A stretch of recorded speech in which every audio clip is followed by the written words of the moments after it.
मेरी पैदाइश दिल्ली की है। टिपिकल दिल्ली यानी कि पुरानी दिल्ली का मैं रहने वाला हूँ। चांदनी चौक का रहने वाला हूँ। जिस गली में पैदा हुआ था उस गली का नाम था परांठे वाली गली। वहाँ का मैं रहने वाला हूँ। आज भी उधर एक बहुत बड़े अक्षरों में लिखा जाता है कि नकली घी साबित करने वाले को 1001 रुपए इनाम। उस साइन बोर्ड के साथ साथ आप ये फोटो भी आज देख सकते हैं। आज भी अक्षय अक्सर यहाँ आते हैं, जस्ट लाइक ओल्ड टाइम्स।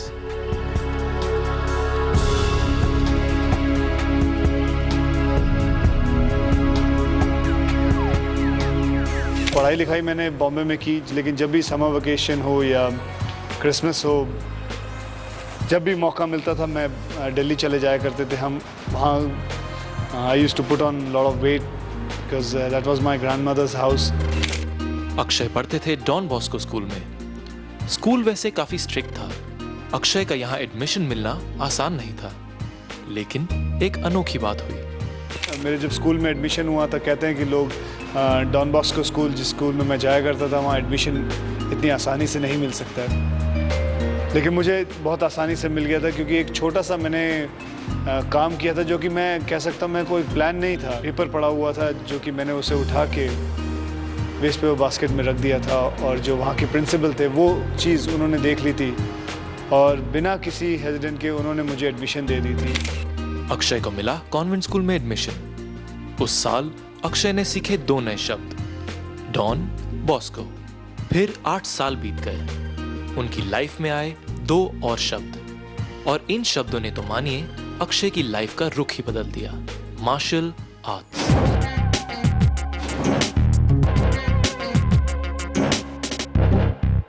और उसी वक्त बहुत सारी ब्रूस ली की फिल्में, जैकी चैन की फिल्में रिलीज़ हुई थी, और हर आदमी जब ब्रूस ली की फिल्में रिलीज़ हुई थी ब्रूस ली बन के घूमा करता था। जब भी कोई खंबा आ जाए तो उसको हाथ मार दे, लात मार दे, और भले हाथ पैर टूट जाते थे। और उसी वक्त पे मुझे भी शौक़ चढ़ा मार्शल आर्ट करने का।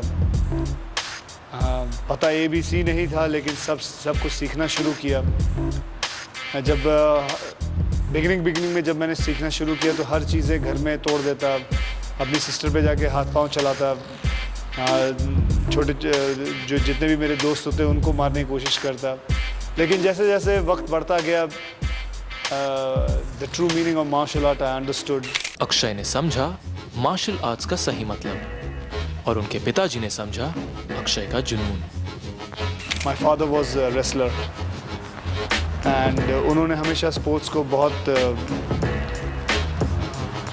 गौर से देखा है, गौर से उस पर ध्यान दिया है, और मेरा भी ध्यान उस पर रहा, तो उन्होंने कभी मुझे मना नहीं किया। दिन रात महीने साल जारी रही अक्षय की मार्शल आर्ट्स प्रैक्टिस, और बढ़ता गया उनका जुनून, यहाँ तक कि अक्षय ने थाईलैंड जाने का फैसला किया।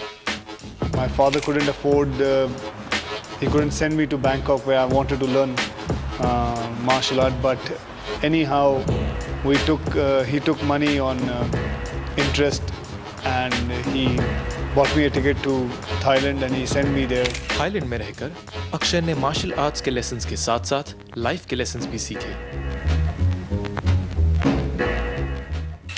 हमारे परिवार में मतलब इतना पैसा नहीं था कि मेरे पिताजी या मेरे माँ मुझसे मिलने आ सके।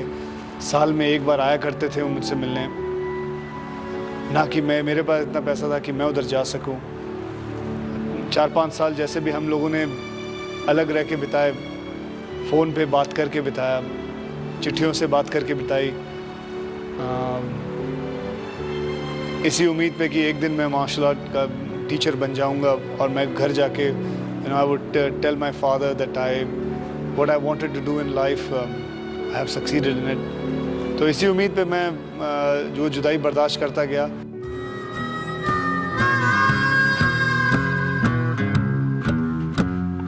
थाईलैंड के अंदर मैं जो काम करता था, आई वाज एक छोटा सा स्टॉल था।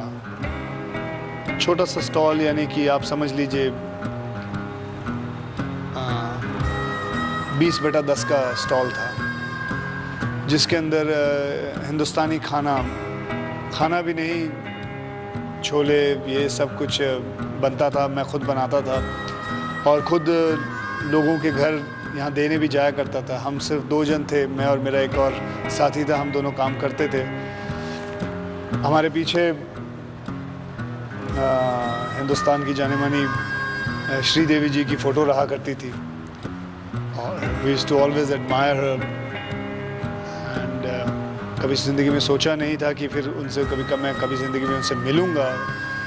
मिलना तो बहुत दूर की बात था, लेकिन मैं काम किया उनके साथ। बस यही था, एक बहुत ही छोटी सी ज़िंदगी थी उस वक्त।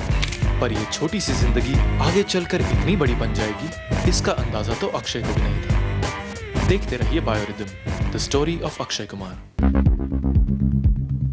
हमारे जो